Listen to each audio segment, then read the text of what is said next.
Welcome to academy of biology और मैं हूं आपके साथ सचिन। तो आज के लेक्चर में हम काफी इंपॉर्टेंट टॉपिक को डिस्कस करने वाले हैं जो कि है आपका डीएनए डैमेज एंड रिपेयर। तो शुरू करते हैं। सबसे पहले इसमें हमें पता होना चाहिए म्यूटेशन क्या होता है। म्यूटेशंस, तो म्यूटेशंस को हम सिंपली लिख सकते हैं permanent changes in DNA are called as mutations. Permanent changes in DNA, permanent changes in DNA, ठीक है। तो इसे हम क्या बोल सकते हैं, आपका म्यूटेशन। अब जो आपकी ये म्यूटेशंस होती है, म्यूटेशंस आपकी दो तरह की हो सकती है। एक हो सकती है आपकी ट्रांजिशन टाइप, ट्रांजिशन, और दूसरी हो सकती है आपकी ट्रांसवर्जन, ट्रांसवर्जन, ठीक है। तो ट्रांजिशन में क्या होता है, ट्रांसवर्जन में क्या होता है, वो हम देखते हैं। ट्रांजिशन सिंपली आपकी वो म्यूटेशंस होते हैं जिसमें एक प्यूरिन दूसरे प्यूरिन को रिप्लेस कर देता है, ठीक है। ट्रांजिशन में क्या होता है, purine replaced by purine replaced by another purine, ठीक है। एक प्यूरिन दूसरे प्यूरिन को रिप्लेस कर दे या एक पाइरिमिडीन दूसरे पाइरिमिडीन को रिप्लेस कर दे, such type of mutations are called as your transition mutations।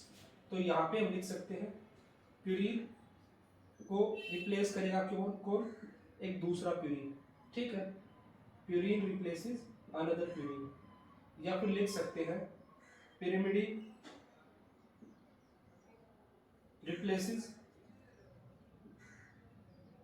another pyrimidine, एक pyrimidine दूसरे pyrimidine को रिप्लेस कर दे। तो इस तरह की जो म्यूटेशंस होती है उनको हम बोलते हैं आपका ट्रांजिशन म्यूटेशंस। अब ट्रांसवर्जन का केस क्या होता है, ट्रांसवर्जन में आपका एक प्यूरिन दूसरे पाइरिमिडीन को रिप्लेस कर सकता है या फिर एक पाइरिमिडीन दूसरे प्यूरिन को रिप्लेस कर सकता है, ठीक है। तो यहां पे क्या लिख सकते हैं हम, ट्रांसवर्जन में प्यूरिन रिप्लेसेस अ पाइरिमिडीन, प्यूरिन रिप्लेसेस अ पाइरिमिडीन, ठीक है। या फिर लिख सकते हैं वाइस वर्सा, मतलब एक पाइरिमिडीन भी दूसरे प्यूरिन को रिप्लेस कर सकता है। तो इस केस में क्या होगा, आपका एक जो प्यूरिन होगा वो आपका रिप्लेस करेगा एक पाइरिमिडीन को, पिरिमिडीन, ठीक है, रिप्लेसेस। या फिर एक पिरिमिडीन होगा वो आपका रिप्लेस करेगा एक प्यूरिन को। तो आई होप कि आपको यहां तक ट्रांजिशन और ट्रांसवर्जन टाइप की म्यूटेशंस के बीच में डिफरेंस क्लियर कट समझ आ गया होगा। या फिर हम लिख सकते हैं इस तरह से, आपका एक एडेनिन है उसको रिप्लेस कर दे आपका गुआनिन, ठीक है।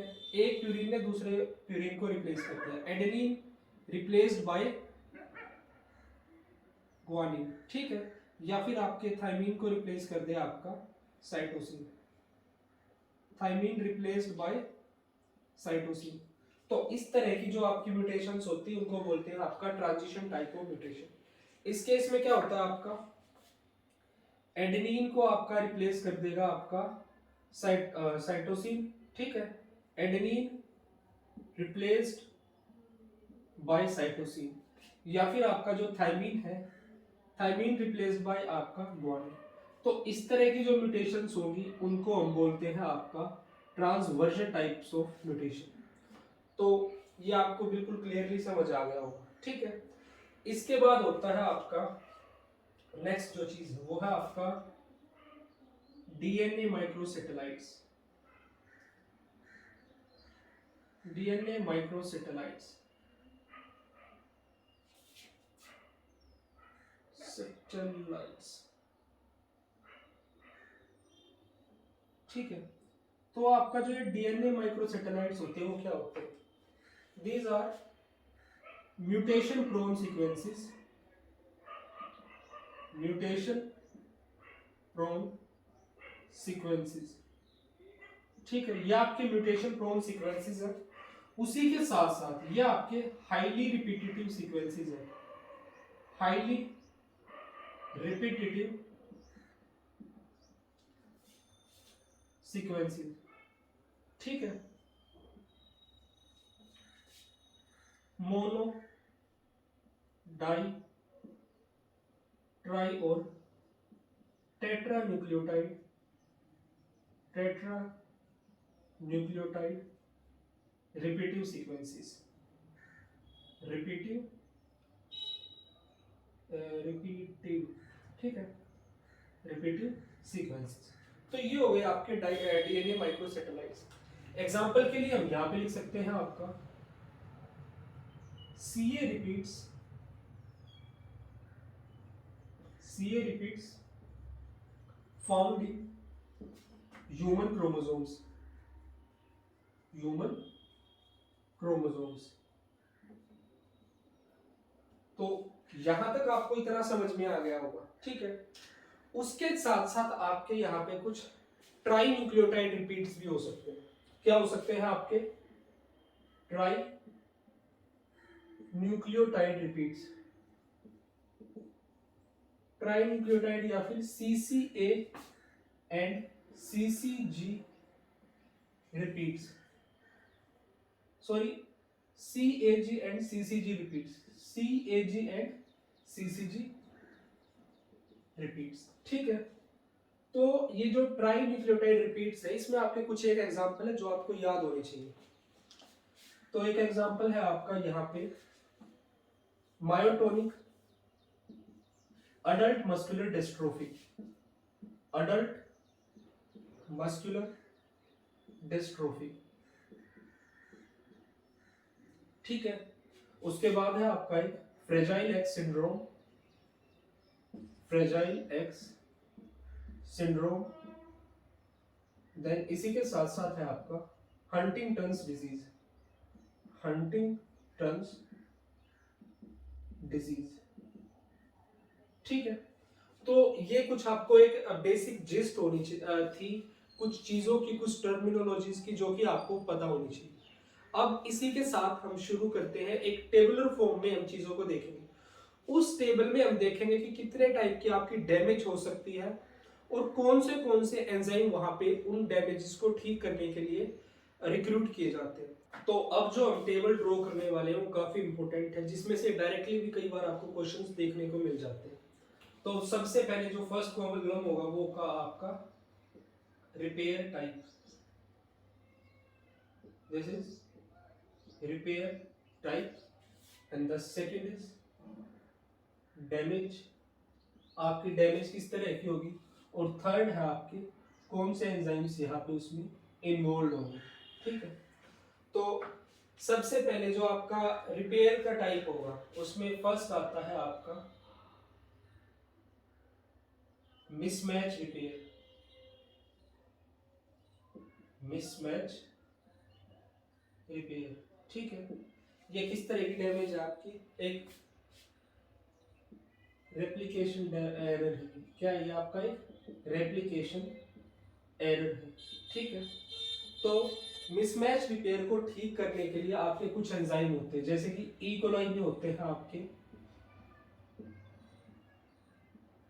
म्यूट एस, म्यूट एल और म्यूट एच। आपका ये आपके कुछ एंजाइम्स होते हैं जो कि आपका ई कोलाई में आपकी मिसमैच रिपेयर को ठीक करने के लिए होते हैं, ठीक है। उसी के साथ साथ आपका ह्यूमंस में भी इसके लिए कुछ एंजाइम होते हैं, ह्यूमंस में होते हैं आपके MSH, MLH और आपका PMS, ठीक है।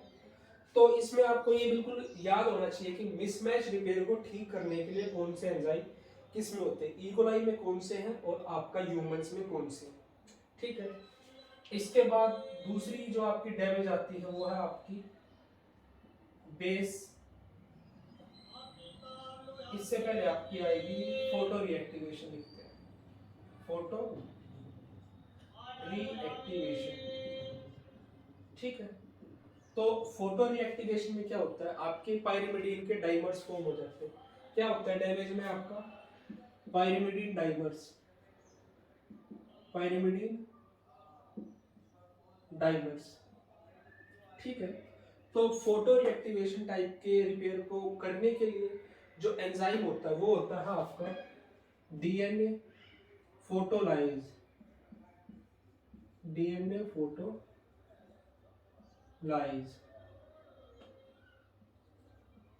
ठीक है। उसके बाद जो आपकी थर्ड टाइप की डैमेज आती है वो है आपकी बेस एक्सcision, बेस एक्सcision रिपेयर। तो इस डैमेज में क्या होता है? बेस एक्सcision रिपेयर में होता है आपका डैमेज्ड बेस, डैमेज्ड बेस होता है इसमें, ठीक है। तो इसके लिए जो एंजाइम होते हैं वो होते हैं आपका डीएनए ग्लाइकोलाइज, ग्लाइकोलाइज, ठीक है।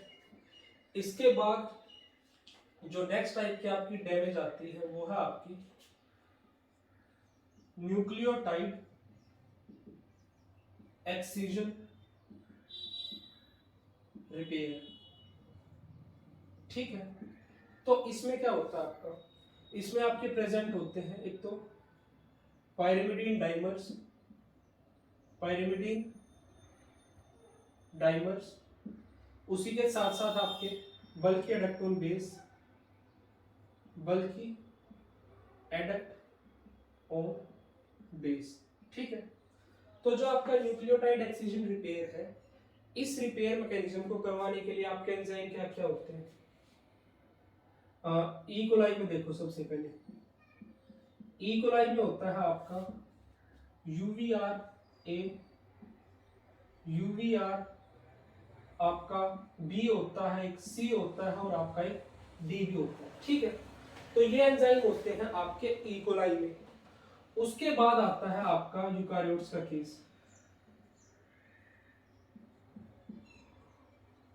तो यूकारियोट्स में आपका न्यूक्लियोटाइड एक्सcision रिपेयर को ठीक करवाने के लिए होते हैं आपका XPA, XPC, XPD, XPG, ठीक है। एक इसी के साथ साथ एक और एंजाइम होता है, उसका एग्जैक्ट मेरे को नाम याद नहीं है, बट स्टिल मैं कोशिश कर रहा हूँ लिखने की, बाद में मैं आपको कमेंट सेक्शन में पिन कर दूंगा। XXC1 XR, कुछ इस तरह का एक एंजाइम होता है। देखो ये जो मैंने लिखा है ये वाला एंजाइम का नाम, I am not sure about this, कुछ इसी तरह का उस एंजाइम का नाम होता है। तो ये होते हैं आपके यूकारियोट्स में, ठीक है। फिर उसके बाद जो नेक्स्ट टाइप की डैमेज आती है वो है आपकी double strand break, double strand break, double strand break repair, ठीक है। तो डबल स्ट्रैंड ब्रेक रिपेयर में किस तरह की आपकी डैमेज होती है? इसमें होता है आपका डबल स्ट्रैंड ब्रेक, इसमें आपका डबल स्ट्रैंड ब्रेक होता है। तो डबल स्ट्रैंड ब्रेक को ठीक करवाने के लिए जो एंजाइम होते हैं वो है आपके rec A, rec B, C and D, जो कि आपके मिलते हैं ई कोलाई, ठीक है। और देखो जो आपका ये एंजाइम यहाँ मैंने बताया था ये शायद होता है आपका ERCC1 XPF, ठीक है। तो ये एंजाइम होता है आपका ERCC1 XPF। अब उसके बाद जो लास्ट आपका बचता है रिपेयर का टाइप वो है आपका लास्ट है आपका ट्रांसलेशन सिंथेसिस, ट्रांसलेशन सिंथेसिस, ठीक है। तो देखो जो आपका ट्रांसलेशन सिंथेसिस होता है उसमें आपकी क्या क्या डैमेज हो सकती है? एक तो पायरिमिडीन डाइमर्स, पायरिमिडीन डाइमर्स आपकी एप्यूरिनिक साइट्स, एप्यूरिनिक साइट्स, और उसी के साथ साथ आपका बल्कि एडक्टोन बेस, बल्कि एडक्टोन बेस, ठीक है। तो ट्रांसलेशन सिंथेसिस को करवाने के लिए जो आपके एंजाइम होते हैं वो होते हैं आपके Y family of DNA polymerases, Y family of DNA polymerases, ठीक है। जैसे कि आपका ई कोलाई में मिलता है UMUC, ठीक है। तो इसी के साथ हमारा जो आज का एक जो बेसिक इंट्रोडक्शन वाला पार्ट था आपका डीएनए डैमेज एंड रिपेयर में, वो इसी के साथ फिनिश हो गया। तो ये टेबल आपको बिल्कुल अच्छे तरीके से याद होनी चाहिए कि आपका रिपेयर का कौन सा टाइप है और उस पर्टिकुलर रिपेयर टाइप में आपके कौन से एंजाइम्स इन्वॉल्व है। अगर ये चीजें आपने याद कर ली तो बाकी जो इनकी डिटेल्ड जो टॉपिक्स हैं वो आपको इजीली समझ आ जाएंगे। और नेक्स्ट टाइम जब भी हम मिलेंगे we will study about the mismatch repair type in detail, क्या क्या एंजाइम्स इन्वॉल्व होते हैं, किस तरह से वो फंक्शन करते हैं। So guys if you are facing any difficulty then you can ask me in the comment section. अगर आपको अकेडमी बायोलॉजी से कोई हेल्पफुल इंफॉर्मेशन मिल रही है, कोई आपका बेनिफिट हो रहा है, तो don't forget to like share and subscribe. So guys thank you for watching me carefully and stay tuned for the next one.